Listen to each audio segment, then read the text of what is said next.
there's obviously another huge entity in Pakistan, and that's religion, obviously.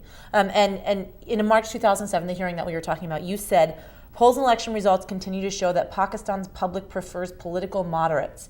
The country's religious parties may, with jihadi or sectarian offshoots, have traditionally fared poorly in competition with the secular parties. But according to our poll in 2007, 51% of Pakistanis believe Sharia should be the only form of legislation, and 24% think it should be a form.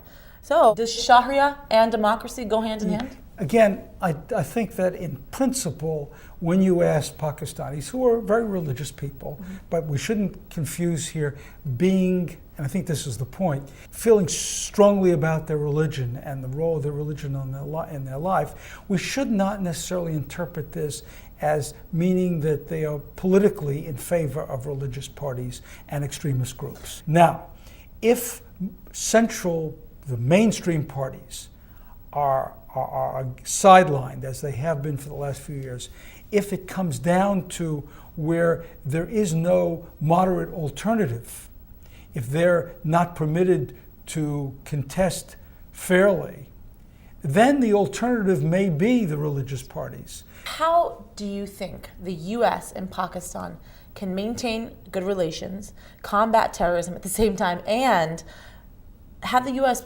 sort of pull out of a region and not leave them high and dry, not leave them, without any infrastructure? One of the things that we have to overcome in Pakistan is the feeling across the board in Pakistan that we're only there for our interests. Right now, our stake in what happens in Pakistan is not like it was in the past.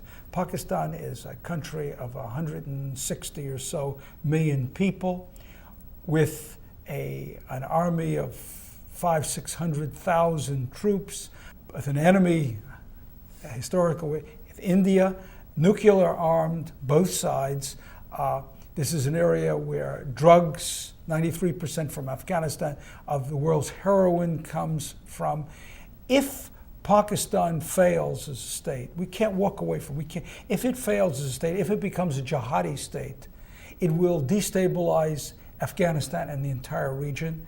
And the danger, of course, of nuclear proliferation from Pakistan will become a nightmare for the United States. So we need Pakistan, and Pakistan needs us. Thank you so much, Mr. Weinbaum. That was really fascinating.